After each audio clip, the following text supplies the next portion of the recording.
Hello folks, Matthew here. I wanted to give you a quick update, announcement, notification thing, particularly for our regular listeners. We are going to be changing the way that we release Pop Culture Deprived for a little while, sometime. We're going to be releasing episodes fortnightly. I think everyone's aware that 2020 has been a difficult time, a problematic time in some places, and the ability for Mandy and I to get time together to record, to watch a film, record about a film, edit a podcast, and then release it to everyone is getting even more limited as time goes on. So certainly through October and November, probably December as well, we're going to go to fortnightly. And what we thought we'd do this week is actually re-release our episode 69 about Bill and Ted's Excellent Adventure. Bill and Ted Face the Music has come out in cinemas in the UK and cinemas and streaming in the US, so this is a good time to get out an episode about one of my favourite films. I absolutely love this, so I think you'll hear that as you listen. If you want other podcasts in the meantime, there are a few you can check out. We have started up our Worth the Calories podcast, which is about the Great British Bake Off, the Great British Baking Show, which is on Tuesdays in the UK and Fridays, I believe, on Netflix in the US. And I would imagine other countries have licensing deals. So follow along. That's Catherine and myself trying some of the challenges each week, talking about what we saw on the TV, talking about what we thought of all the bakes and the judging and so on. Apparently, it's a really good watch-along show to enjoy as part of your Bake Off programming. So check that out. And we've also got a number of episodes going up for Across the Arrowverse. That's, again, Catherine and I talking about the Arrowverse fleet of shows. So Arrow, The Flash, Supergirl, Legends of Tomorrow, and so on. We are about to hit the end of each of the seasons from last year as we're ramping up to the start of the new seasons. So follow along there if you like your superhero content as well. So, without further ado, on with this week's episode, and we hope to hear from everyone very soon.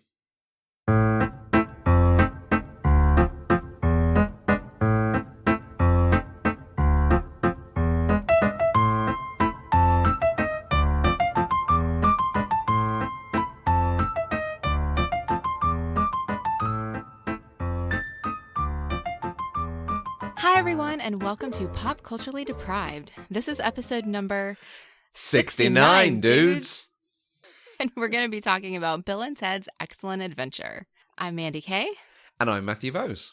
Before we get into Bill and Ted, we want to remind everyone that one of our other shows, Southern Fried Pop Culture, is back. There is one more episode to go on season 1, which I believe is The Blind Side, Mandy? Yes, it is, and I'm so excited. So that's where Mandy and Kelly Jones talk about films that feature Southern culture and how they portray the Southern culture, how it appeals to them as two women from the South, in inverted commas, because no idea what that means. But you've had a terrific season of watching some, quite a variety of films. And this last one coming up, I think that's a fairly heavy one, so that should be a really good episode, I think. Oh, I hope so. It's going to be fantastic. The whole show's been fantastic. I've had so much fun with it. So, yes, there's some great films in there, like Driving Miss Daisy, My Cousin Vinny, Fried Green Tomatoes. So go and check them out. Southern Fried Pop Culture. Yes, do that thing. But today we are talking here on Pop Culture Deprived about Bill and Ted's Excellent Adventure, which is one of my favourite films in general. I will completely admit that part of my style, part of my attitude, certainly a part of my vernacular growing up comes from this film. So this is one Bodacious, dude. Absolutely. I had a friend, Adrian, who was the same age as me when we saw this, and we both loved it, and we wanted to have a band called Gold Medallions because it sounded like Wild Stallions. Oh, that's adorable. Yeah. It's a seminal classic for certainly teens, people born in the 80s, growing up around this time. So, Mandy, you're obviously too young for this. That's what that is, isn't it? Absolutely. How come you haven't seen this one? I think the first reason is because it's a movie that was made in the 80s. And as we all know, that is like the black hole of movies in my life. And then I used to have such an aversion to what I perceived as stupid humor. And everything about this movie just screamed stupid humor. And I had absolutely no interest in it whatsoever. Okay. I mean, I don't think you're wrong. And is that your expectation for this coming into it now, that it was just going to be a bit stupid? Well, that's slightly tricky because my perspective on stupid humor has changed. I tend to enjoy it a lot. I mean, I'm a big fan of Will Ferrell movies now, or at least some of them, and that falls firmly into the stupid humor camp, I think. So when we finally decided to do this, I wasn't averse to watching it anymore. Like, it was something that I was kind of looking forward to because it is a classic that I've never seen before. I legitimately had no idea what it was about, and somehow I did find out that it was about time travel, but I didn't really know how or why. So I was just kind of expecting stoner surfer boy humor, kind of. Excellent. Really? Yeah. And again, you're not wrong. A little bit of background for everyone. Bill and Ted's Excellent Adventure is a 1989 comedy, directed by Stephen Herrick, written by Chris Matheson and Ed Solomon. It stars Alex Winter, Keanu Reeves, and George Carlin. The film was due to be released in 1988, however the distributor went bankrupt, with the rights eventually being bought and the film coming out in theatres a year later. Critics were fairly brutal to Bill and Ted on its release. A painfully inept comedy, unabashed glorification of dumbness, and if Stephen Herrick has any talent for comedy, it's not visible here. Aww. So the film took $40 million in the US, which was a huge success compared to its $10 million budget. It was followed by a sequel 2 years later. It was followed by an animated series, a short-lived live-action series, a DC Comics tie-in, several video games, and some shows put on at Universal Studios Orlando. A clear cult audience favourite, a third outing has been touted for many years. So, up yours, reviewers in 1989. Right? This is kind of like the Lilo and Stitch of 1988. Yeah, and there were films like this. I saw The Warriors recently that everyone watched and was like, oh, it's terrible. It treats like gang culture really badly.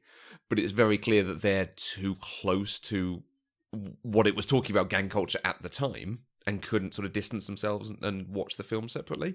And I wonder if that's the same thing here. People looking for something in this to talk about in a review is, well, it's a bit stupid. But it's a good stupid, so... It is. And honestly, I really want to talk to that reviewer who said that it was an unabashed glorification of dumbness.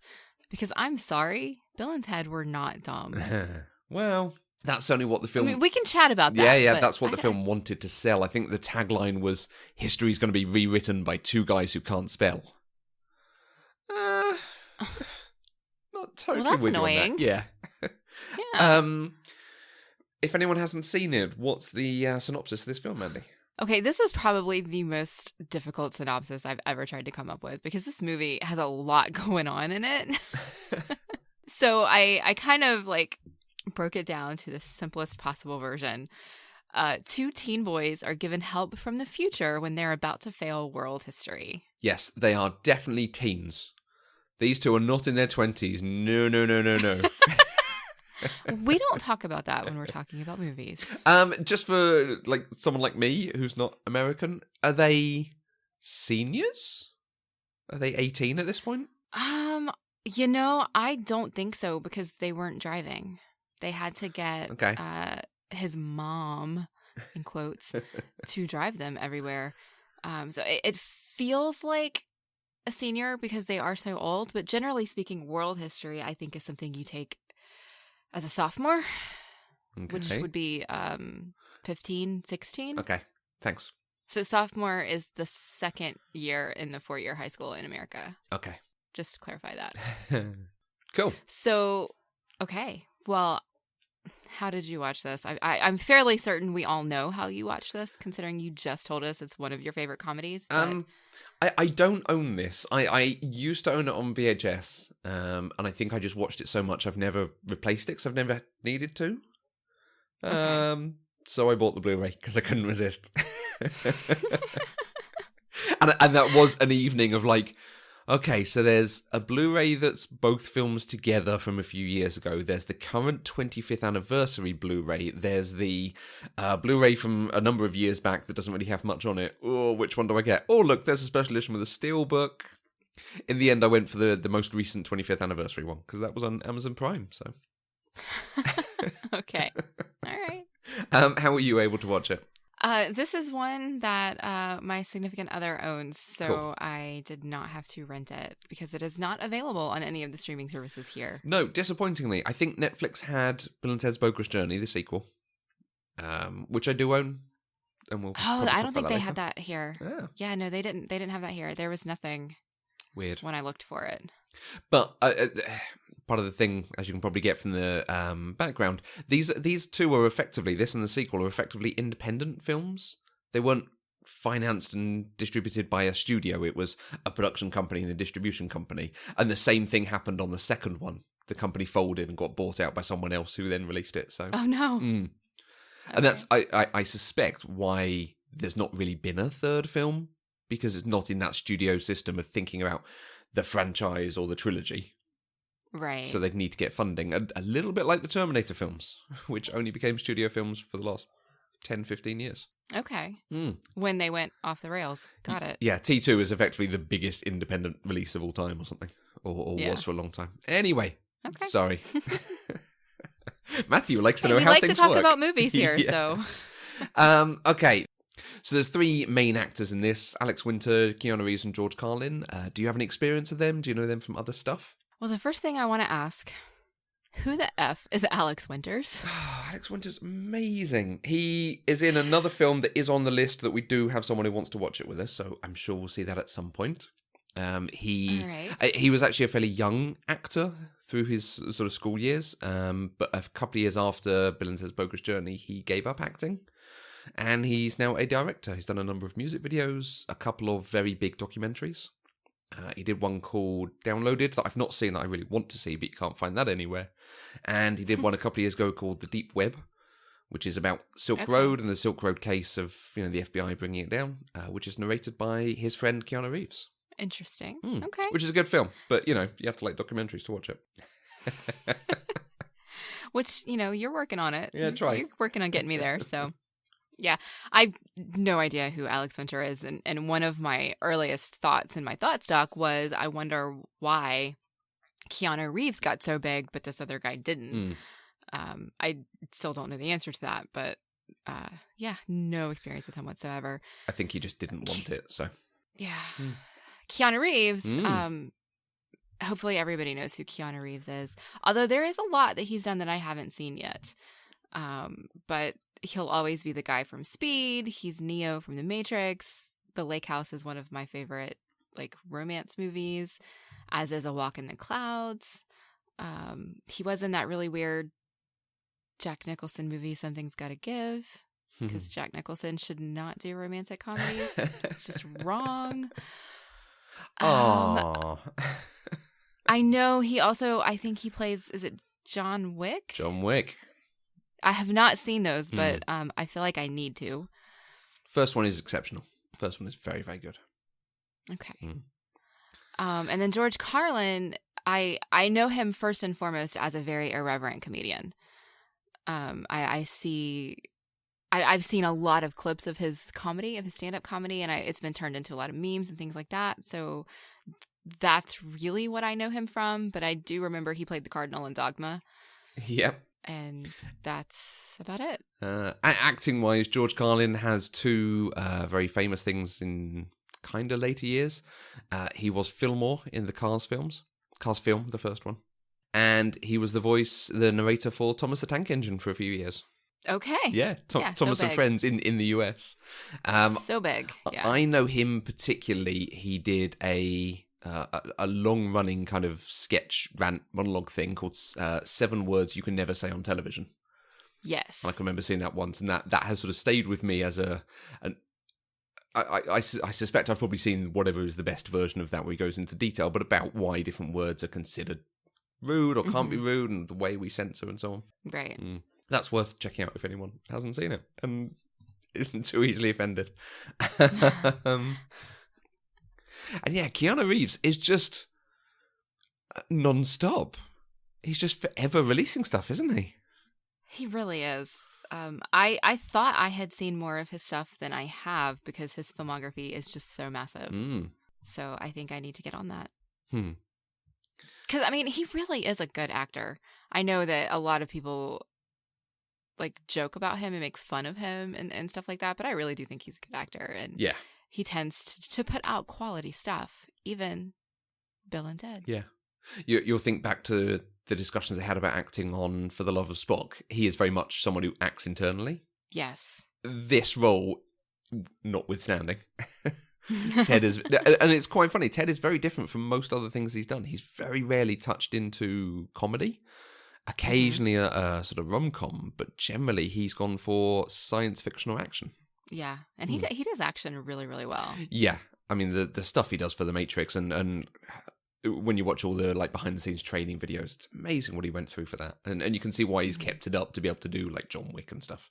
You mentioned that you were expecting a kind of surfer stoner type film, and I think this very much is possibly an early example of that kind of film, surfer stoner slacker type of comedy. So there have been many examples: Wayne's World, Airheads, Back to the Future.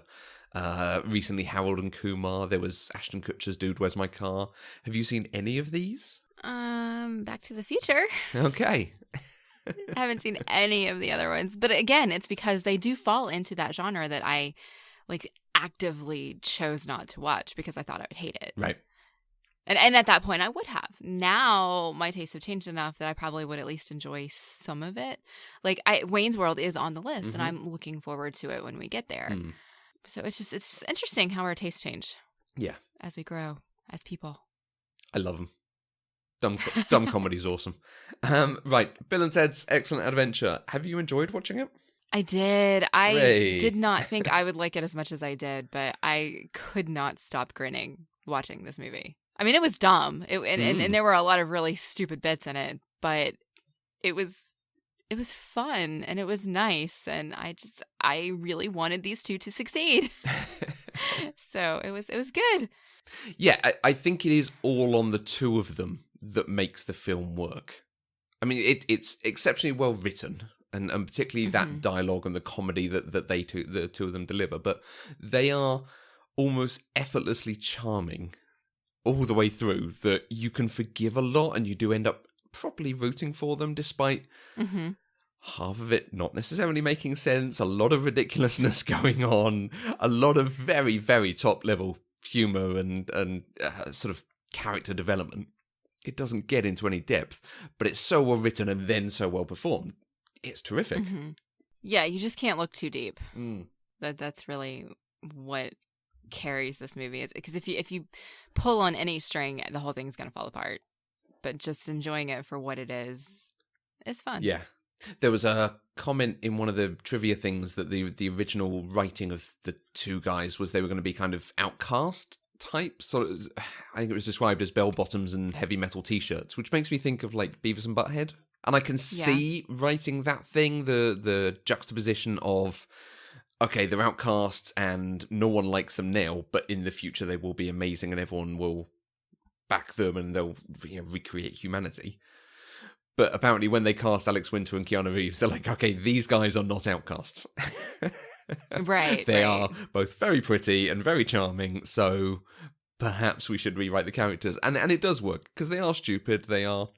I suspect if I'd been in their history class, I would have gotten annoyed. Like, stop wasting time on these two. They clearly don't give a damn. Right. But they are still funny with it. You don't mind them being a distraction and being stupid. So... there's not much story here. You're right, there's a lot that goes on. But the story's pretty thin. and there's a lot not to pay attention to. So, as you went through, was there something that happened, or a moment, or a scene that you sort of thought, right, I'm actually into this now. Yeah, this is good. I'm all my doubts are cast aside. Hang on, let me go back to my notes and kind of see where things changed for me a little bit. Honestly, I think it's when George Carlin showed up with the phone booth. Partly just because that's clearly paying tribute to Doctor Who. I mean, it's again, that's a thing that it was supposed to have been a van, like a time-traveling, I think it said Chevrolet van or something, but who knows. But because Back to the Future had been popular, they realised it couldn't be an automobile, and Doctor Who was not really known in the US at that time. Like, and That is it true. was just wrapping up over here as well. Okay, well, maybe I'm seeing connections where they don't exist. Yeah, it really does feel like it's there, and perhaps they saw that and went, "Oh, that is a good idea." But yeah, I don't think they meant it as an homage in that way. Okay. All right. But yeah, it is a very useful thing because it sort of fits that the space of time traveling, so it's not an awkward machine to stand out anywhere, or except for all the places they go. But then you have a function to type in your date or type in whatever you want to go to. Yeah. Yeah. Okay. But yeah, I do think, I mean, it's not just because I saw a Doctor Who connection there. I liked, because when we are introduced to George Carlin and the phone booth and the, I don't know, the tribunal or whoever they are, and they're telling us that the fate of civilization rests on these two boys. Like, I'm immediately going, how is this a thing? Like, what is going to happen? Like, why are they important? And that's when I want to know more. And that's kind of when I really started paying attention and trying to figure it out. And then it was not long after that Bill pulled out the word egregious. You're destined to flunk most egregiously tomorrow. And I was like, oh, wait a minute. There is something happening here. Like, you can't have somebody be portrayed to be this stupid, but he still knows what the word egregious means and uses it correctly. You know, and so that made me pay attention. And they never explain it, of course. Like, he just does that the whole way through. Yeah. Just comes out with these words that he uses absolutely correctly that no 16-year-old teenage boy, particularly in the 80s, would know. But it worked for me. Not two guys who are as cool as these two guys. Exactly. This is the conversation we started earlier. They are dumb because they don't give a damn about the sort of book knowledge, but they are also quite sharp. And Bill particularly, I think, is really quite sharp. They have the kind of tropey thing of one of them is more intelligent, but one of them has a more kind of social intelligence. Because Ted sort of points out what's going on and gets on better with people. Right. But yeah, Bill particularly does have a little bit more nous about, oh, perhaps if we do this, that gets us to do this. And he's sort of problem solving as he goes through. But they're flunking world history because they don't care. So I get it. Right. It's not that they're flunking because they're too stupid. It's just they just want to pretend to play the guitar all the time. So you said about you quite like the idea that it was these two dumb guys who were going to save humanity and create a blissful future. Are you bothered at all that we didn't really see that come together? We just saw them passing a history test? No, I don't think so. I mean, it kind of would have been nice to see it, but honestly, it makes so little sense that I don't think they could. Like, I think that is a string that there was no way to unravel it at all. Right. And so they just kind of had to leave it the way it was. And I was okay with that because it was nice. It had a nice happy ending and, you know, everything worked out the way it was supposed to. So we could be confident that the future is saved, but that's really all we need to know. And I quite like that it is just they need to pass a history test. And they pile on the peril with the going to military school thing and breaking up the band at that point. But it is such a small thing they have to get over. It's not the world is going to end unless you do this really important thing that you have to go and do. Right. I appreciate a film doing that. Yeah. Once I understood what was happening, like, I think it was almost the end before I really kind of was able to circle back around and understand that the reason, like, it wasn't that they were failing history that was the problem. It was if they failed history, Ted was getting shipped off to military school and they would be separated and they would never form the band that later formed the basis of civilization 700 years down the road. Yeah, awesome. And so that was a nice subtle touch because, like you said, it's not, oh my God, if they fail history, like a volcano is going to explode or something.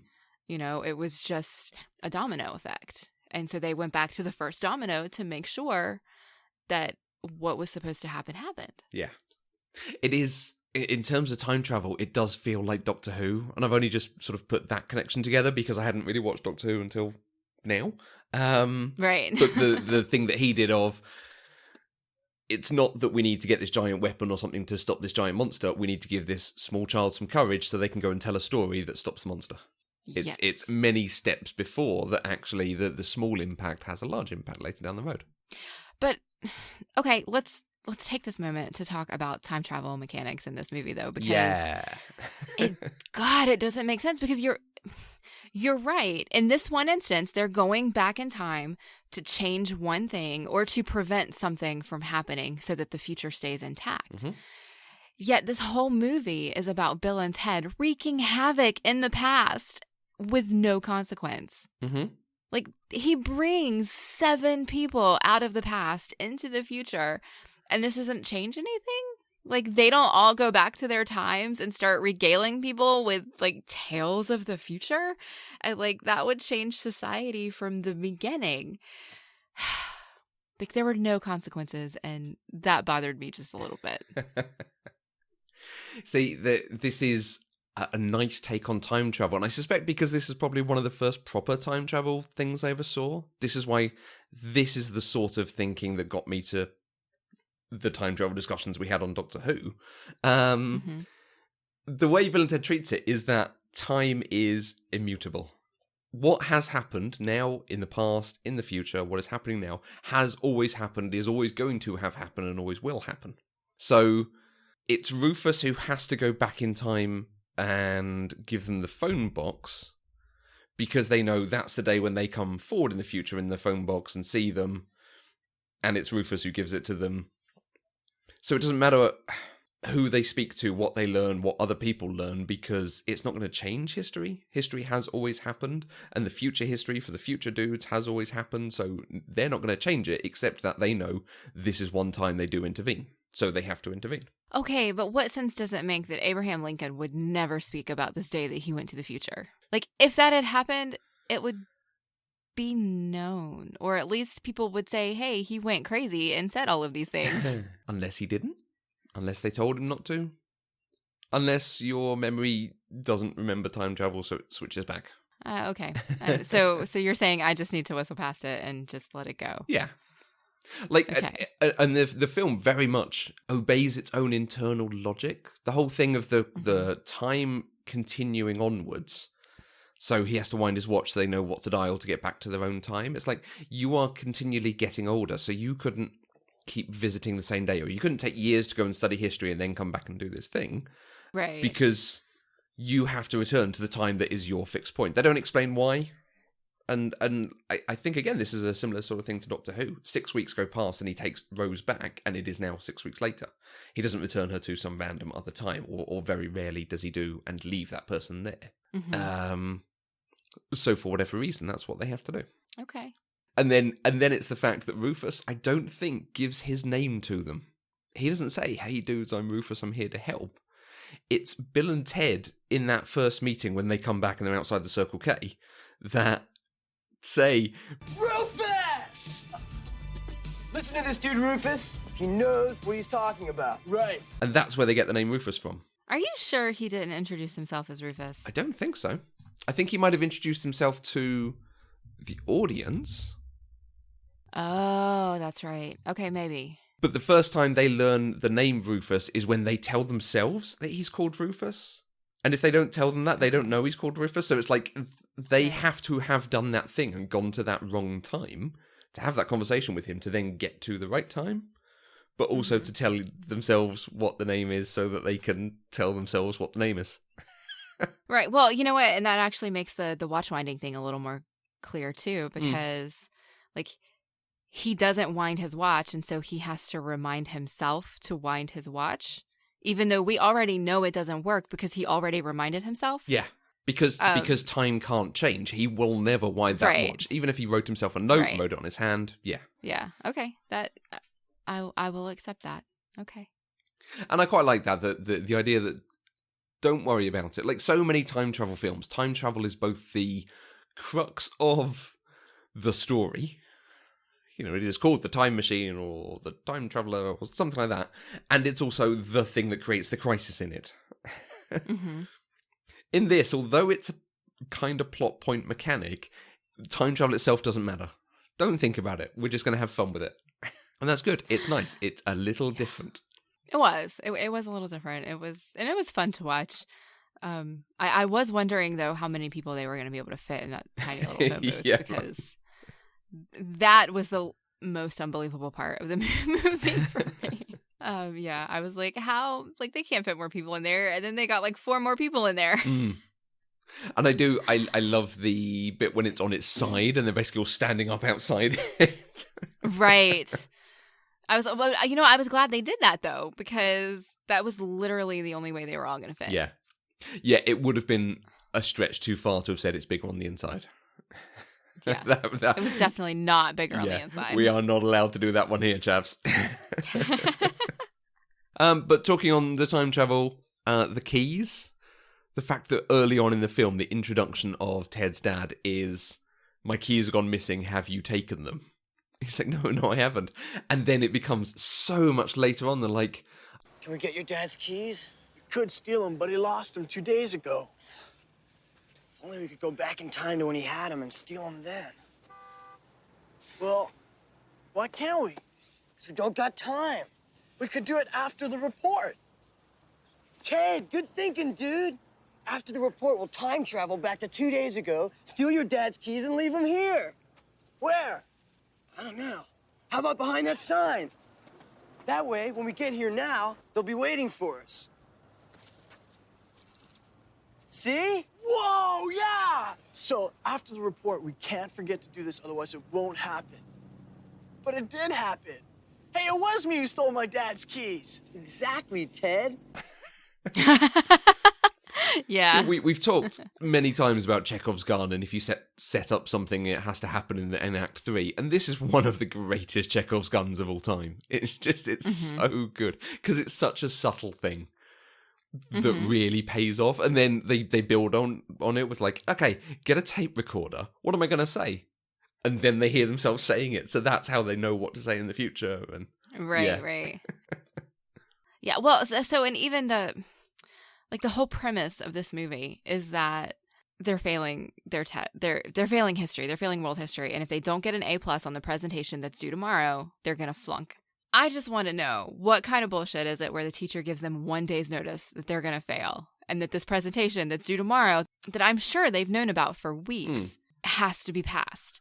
If that actually happened that way, that is one of the worst teachers ever, who's not telling his students that this is the hard set deadline, that you have to do this, and he waited until the day before? And see, I would assume he has said it at some point in the past, but they don't need to make that point multiple times for us. We just need it as an exposition point at the beginning of the film. But it's never really sort of solidified for them, or they always thought there was going to be another way out. And as it turns out, they were right. Right. It frustrated me. Okay. Because I kind of looked at it as, this is a bullshit teacher. Do you need a line of, guys, I've told you this several times, don't forget if you flunk this? Just change a line slightly and it helps. Yes, if they had done that, it would have been fine. But the way he presented it and the way they reacted to it seemed like it was the first time. Okay. Because they were shocked. I mean, I know they know that they're not doing well, but this felt like this was the first time they had ever been told they have to get an A+ tomorrow to pass the class. And considering that's also the first time Ted's dad found out about it. It just, I don't know, it was weird. I mean, I understand it's a plot device. Yeah. I just didn't like it. We need to get a jingle, don't we? Like a Matthew and Mandy fix this movie problem. Ooh. Because I do like this, finding these like, okay, that's maybe, and how do we fix it? A small tweak here. Yeah. Yeah, just a tiny line there would have gone a long way into like giving me goodwill towards the authority figures in this movie. But new headcanon, he has told them in the past, he just didn't reinforce that message to us. Yes. Okay. I'll take it. The other thing that really kind of came up while I was watching this was it reminded me of when I was a kid watching movies and TV that kind of came out in the 80s and 90s, that this whole idea of sending a child, particularly a boy, who is problematic or has behavioral issues, sending him away to military school. I kind of forgot that was a thing that used to happen all the time until I saw it happen in this movie. And so then it just made me start thinking, why was this a trope that was so prevalent in the 80s and 90s? Because I can remember it on Saved by the Bell. The Cosby Show did it. The Facts of Life did it. There was an episode of Daria, King of the Hill, The Simpsons. Like, all of these television shows had military school as such a scare tactic. Like, this is where you go if you don't get right. Like, if you don't change your ways, you have to go to military school. You know, we even saw it in Dead Poets Society when we did that movie last year. Neil, his dad threatened to send him to military school because he decided to be in the play. And so it made me wonder, why was this a thing that happened? I got two thoughts. One is that it's a generational thing, because most of those that you've talked about are, when we're looking at the TV. I mean, film, I don't think it's quite as much of a thing. TV, it's going to be a thing because you're going to write so many episodes at some point. It's going to seem like a really good plot. But I think it's a generational thing with the fathers potentially having served in a war. Because they're going to be of a generation that actually went through several wars in different countries. So there is a very high chance of it, or it's very likely to have written the character there. Right. So it's them using something from their background of, this is what gave me structure and discipline and blah, blah, blah, blah. But it's also, certainly the TV shows you listed, I think, are generally about kind of normal, in inverted commas, middle class or working class families. And I think military school is a good threat that's not, we're going to send you away to a boarding school or your auntie and uncle live in Bel Air. Right. Yeah, I think you're right, because these would have been, in the 80s and 90s, these would have been children of baby boomers in the U.S., which means their parents were in World War II. And so we were accustomed to, like, that's the kind of family they were raised in. And I was reading on the TV Tropes website about this particular kind of military school trope. And they suggested that it was considered justified for problem kids and delinquents whose parents were often too busy to handle raising them in a nuclear family structure with a 9-to-5 job. And so they were still clinging to that nuclear family structure. And when children weren't fitting into that mold, they would try to send them away because it matched kind of the ideology they had been given from their parents, I think. I mean, I don't really know because, you know, I never experienced this myself, but that seems to make sense. But it's awful. And it occurred to me that was a thing that I had seen a lot when I was growing up. And I had just forgotten until it came up again watching this movie. Yeah. Like, even if it's not the Second World War, it'll be the Korean War, the Vietnam War, being posted out in Iran or Iraq. So it will be of the experience of generally the father figure, and then used as a threat, I think. Yeah, I think it's used far less as a threat now than it used to be. Just because our societal culture has changed and views, I hesitate to say they view that sort of thing as child abuse, but it does kind of come across as more negative and more harshly negative to a child than it used to be considered. And so I don't see it on TV as much. And in fact, a lot of the examples that we see now are, you know, children wanting to go to military school or wanting to be in the army. And so that's what they're working towards. I don't know. Yeah, societally, I think it's just different. We view military service differently than we used to. We were very pleased to get a lot of feedback on this one. We did get a lot. It was great. I actually reached out to my family on this because, like I said, I can remember us watching it when I was really quite young. Because we'd had a video, we'd had some film from the video store that had a trailer for this. And I can remember watching it thinking, that looks amazing. And then at some point later, I have no idea how much further later, my dad rented it. And so I reached out to him with like a, hey, can you remind me, what happened and what was your reaction to it?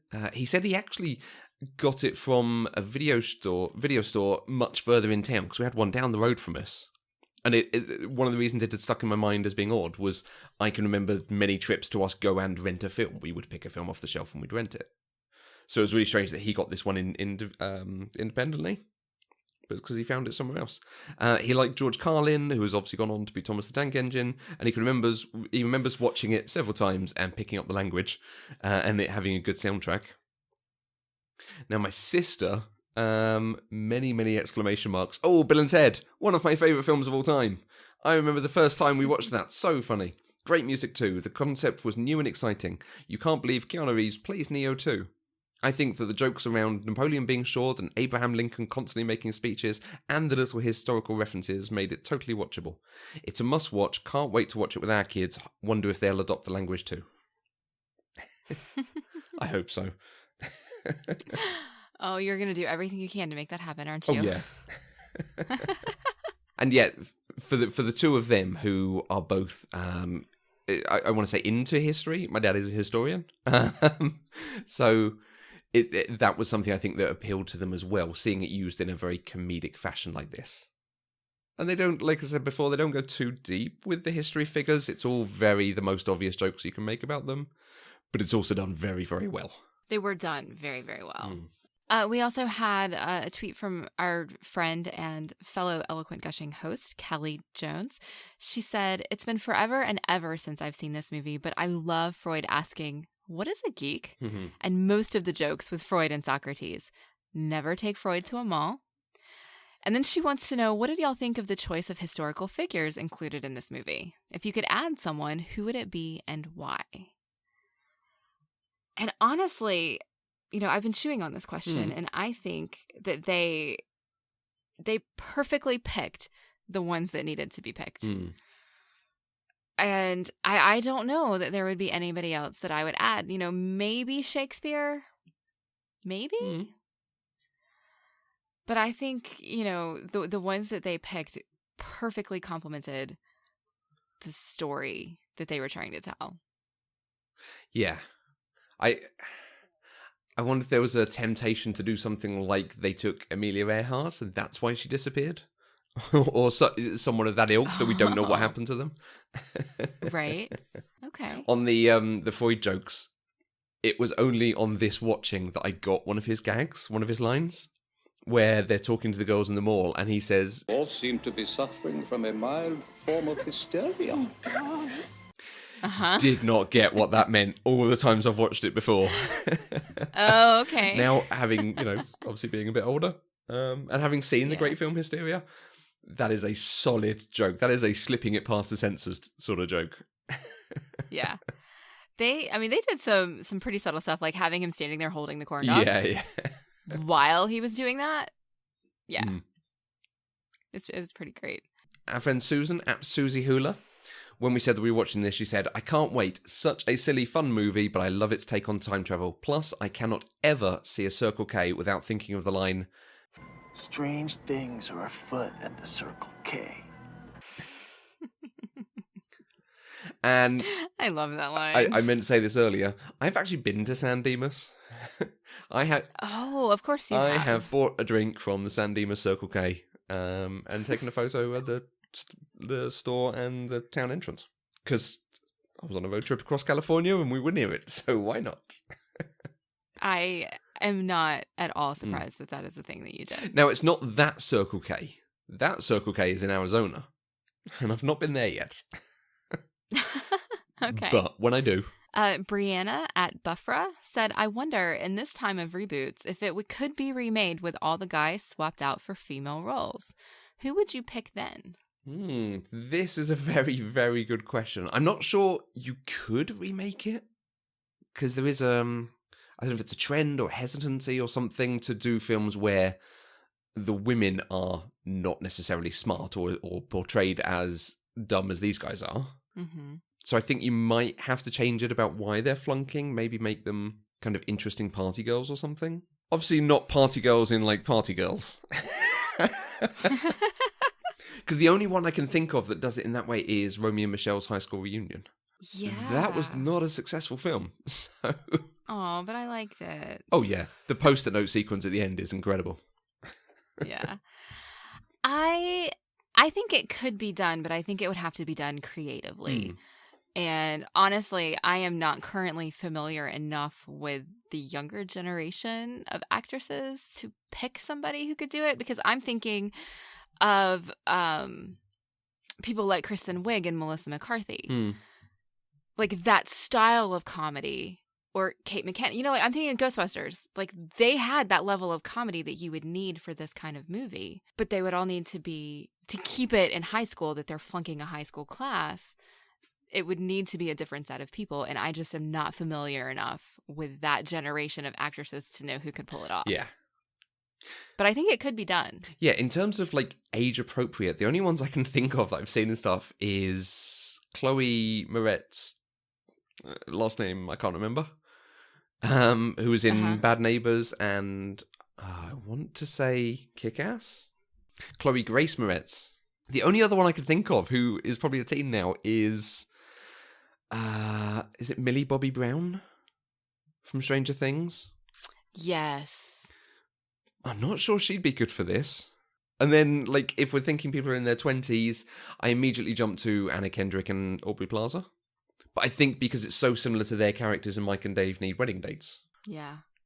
And they're probably a little old for it now. Yeah, I would honestly say probably like Anna Kendrick could replace George Carlin. She may be a little young for that. Yeah. But... Caitlin on Twitter, because we retweeted this because this is a great question. She suggested maybe Amandla Sternberg, who played, I think, is it Rue in Hunger Games? Oh, okay. That would be good. Yeah. Because I was really annoyed when she left Hunger Games because she's so good. She's very good.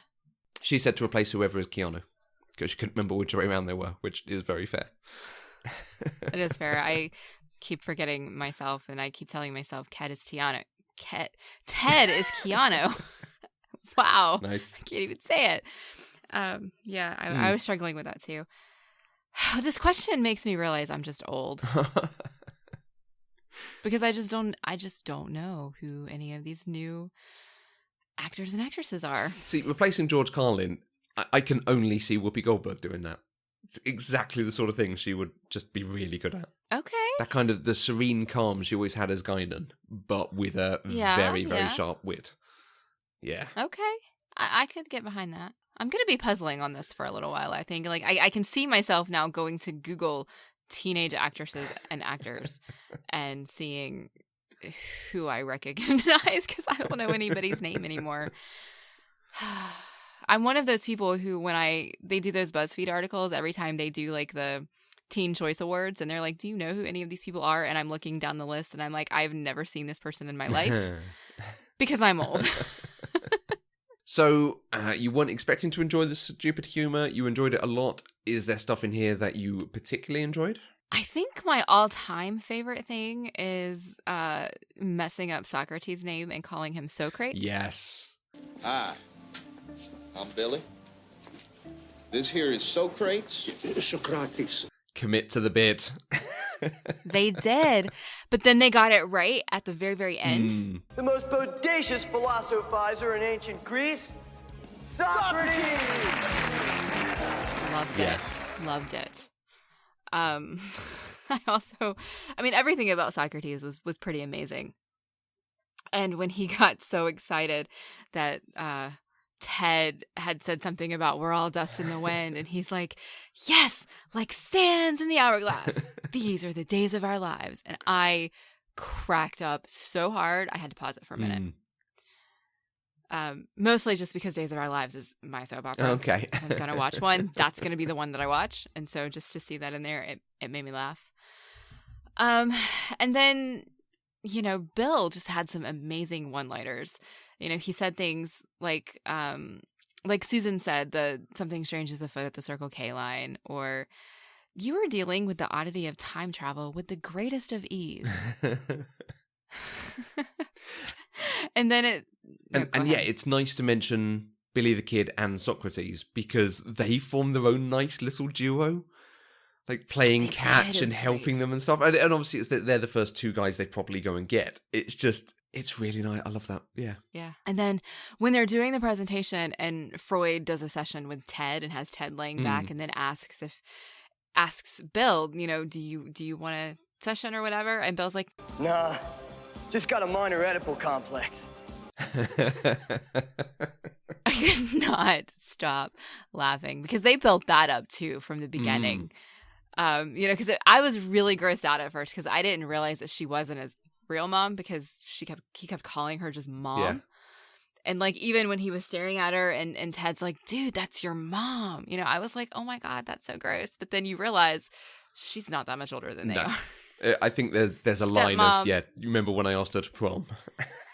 Yes. And so for them to follow all of that up with this Freud joke, it was perfect. Yeah. Perfect. It's probably the one really problematic bit. Because, there's not enough women to really comment on the way it treats women, except there's not enough women in it. There's the one moment of gay panic, which is very of its time. It's very of its time, and teen guys. It is. The Missy thing that's the thing that dated it the most, I think. The Missy thing is the one bit that's like, we could have just dropped all of that. Yeah. Oh well. Yeah. I think this is a movie that I enjoyed so much that I can forgive the problematic bits. Yeah, absolutely. Especially considering this is a high school comedy from 1988. So what about you? I know you love this movie. Yeah, so were you able to just pull out things? Like we were saying about, I was just saying because I'm going to talk about all of it. But the Billy the Kid and Socrates thing. There's so many small elements, and particularly with the historical figures. Napoleon gets a lot of screen time, which is a bit strange, but there's lots of very nice things about, like my sister said, his height and him being regarded as a child and his love of the water slides. The bit when he's in the car with Missy and you see him sort of sidling over, doesn't pay off. There's nothing there. It's just another little visual gag. Right. And the film is littered with it. I love when Joan of Arc is in the prison cell and they're coming in to rescue them and she's just in the foreground, but she's not the action. And she's praying. They come to rescue them and she just goes, mercy, looking upwards. And then it carries on. And it's a character touch that's so deftly done. But it helps make it all feel a bit more real. A bit, Napoleon does have this complex about having the last bit of the ice cream or getting as much as he can. Great. Right. But my absolute favourite thing that I think makes me chuckle every time it happens is their use of the word most. That something is the most something. So, like, even at the very beginning, it's one of the first things they say. While I agree that in time our band will be most triumphant. But then all the way through it just goes on and on and on and on. You are going to have a most excellent adventure. Ted, while I agree that in time our band will be most triumphant, We are in danger of flunking most heinously tomorrow, Ted. You're destined to flunk most egregiously tomorrow. That was most unprecedented, Rufus. Most important. This has been a most unusual day. Ted, I have a most excellent idea. This should be most triumphant. We are in most excellent shape for our report. Most non-triumphant. Will you go to the prom with us in San Dimas? We will have a most triumphant time. I believe our adventure through time has taken a most serious turn. Most outstanding. I think Abraham Lincoln would be most impressed with the world of San Dimas. there were many steps and columns. It was most tranquil. The most bodacious philosophizer in ancient Greece. A most bodacious soldier. 7 minutes ago, we, your forefathers, were brought forth upon a most excellent adventure. Most outstanding, Rufus. Bill, my friend. Yes, Ted, my friend. This has been a most excellent adventure. Yes. I cracked up Yeah. at that. It was nice. And I, as I say, I think I laugh every time it happens. And their like outro line is Ted saying, "This has been a most excellent adventure." Great. I think laughing every time is a reasonable response. I do. So is there anything else that we need to discuss about Bill and Ted's Excellent Adventure? So there is a direct sequel to this. Do you want to watch it? That one's called Bill and Ted's Bogus Adventure? Bogus Journey. Bogus Journey. Is it time travel again? Or are you not going to tell me? You. Okay. I enjoyed this one enough that I think I would like to watch it, Okay. yes. Good. It is my answer when people ask me what sequels are better than the original films. Really? But I've not watched it in a long time, so I don't know how it holds up. Okay. All right. But there's a reason I own that one and not this one. Or used to. But now I Okay. own this one on Blu-ray. All right. And I did see that they are still talking about doing a third one. They are still talking about doing a third one. Yes, they are still talking about it. I think as recently as like last fall, Keanu was confirming what it was going to be about. Something about how they had to write a song that was going to save the world, and they hadn't written it yet or something. I don't know. Yeah, there was a reunion photo shoot for EW or Variety or some mag like that that had the two of them together and talking about that. There was a comment about it's been confirmed or is in production, but like there's an interview. In fact, Alex Winter's been on the Nerdist podcast a couple of times, and both times he's talked about, oh yeah, we've got a script, we've got an idea, it's really good. We just need to make it happen. And part of the problem is because it's an independent thing. He's talked about how the idea is that actually their lives didn't turn out as they were told they were going to. And so what does that mean? And I suspect what they would take that to as a kind of multiverse thing. So lots of Bill and Ted's or something. Oh, okay. I'm curious. But I need to see the second one first. Yes. So. Okay, we will put the second one on the list. Yes. Excellent. It's most bodacious. Okay, well, if you would like to join the conversation, you can use the hashtag PCDeprived on Twitter. You can also find us on Twitter, Facebook, and Instagram at Eloquent Gushing. You can find each of us on Twitter. I'm at Mandy K. And I'm at Matthew Vose. We are completely funded by our wonderful patrons on Patreon. Anything you can give helps to fund the show, helps to support the network and develop the other shows that we do. If you want to find out more, visit patreon.com/eloquentgushing and check out our homepage where you can find our other shows such as Southern Fried Pop Culture, and you can sign up to the weekly newsletter which has all the news and announcements about the goings on. The link is on eloquentgushing.com. And we'll be back next week with another episode where we'll talk about The Dark Knight Rises. Until next time, I'm Mandy K. And that is why we need Eddie Van Halen. Yes, it is.